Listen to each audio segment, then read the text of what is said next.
The progressing harness collar is available in 3 sizes: 1.5 inch, 1.75 inch, and the FIA 40mm bar. 1.5 inch also works on 38 or 38.1mm bars, and 1.75 inch is equivalent to 44mm.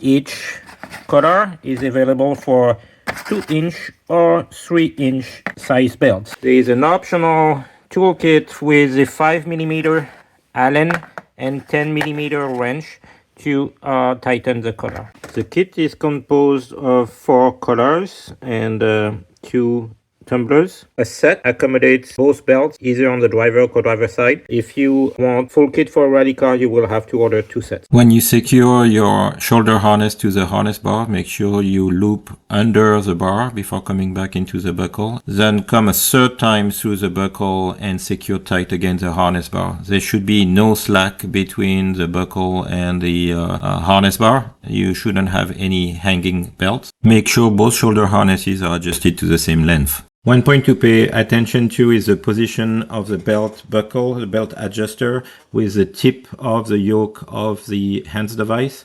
You have to be careful that the buckle is not just sitting on the edge of the hands. There is a minimum distance of 25mm below the hands, or otherwise 70mm maximum on top of the hands. The FIA recommends an angle of 20 to 25 degrees for the shoulder belts. Some manufacturers, like Schroth, will tell you based on the width of your hands device and the distance of the anchoring point of the belt to the hands device, what should be the distance between your anchoring points of the belt. Based on the distance, the belts might be side by side to maintain the proper angle, or if it's a very long distance, you might have to cross them to achieve the desired angle. The collar will come pre-assembled with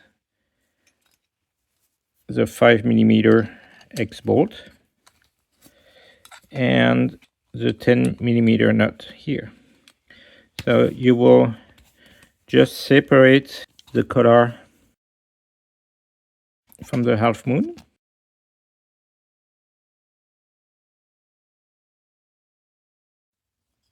There you go. Put the bolts flush with the end. You don't want them poking out too much. So you will put your collar on the harness bar and you can start to tighten.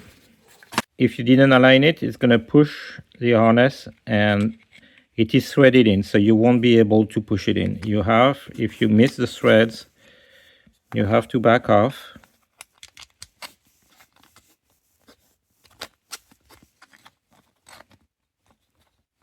So here I back off the bolt until I can get this flush. If you use an electric ratchet, make sure you go slowly and make sure everything is aligned before tightening so that you don't crack the housing.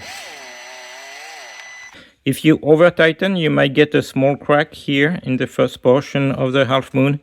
This won't affect the functionality of the collar because the pressure is actually on this part here, but that's usually a sign that you over tighten it.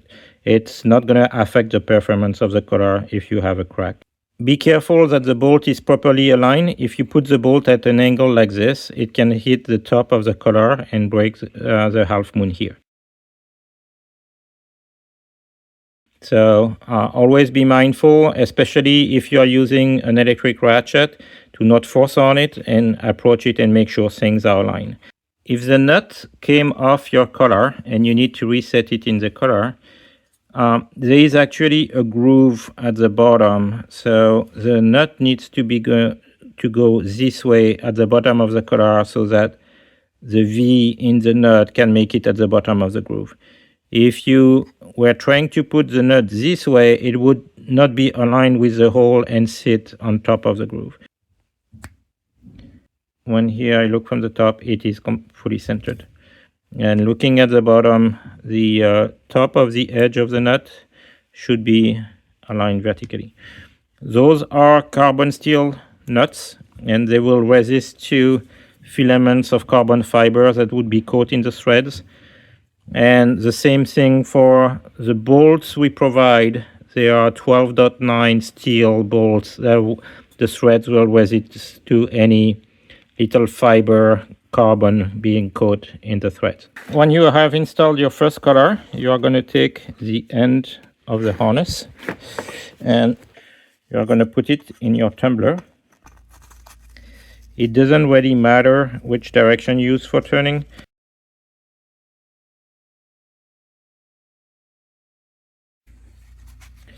And when you arrive at the end, you just slide the tumbler in your color.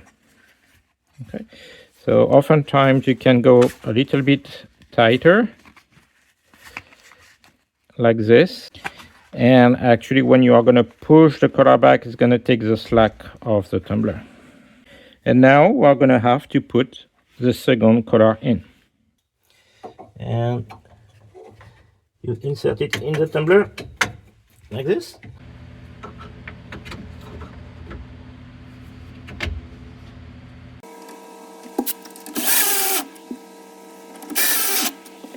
I make sure my buckle is between my two colors, and I can just tighten with my 10mm wrench and my 5mm Allen.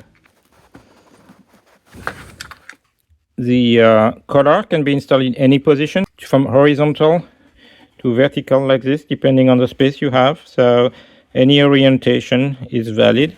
What really matters is the lateral angle you will get to align it with the seat.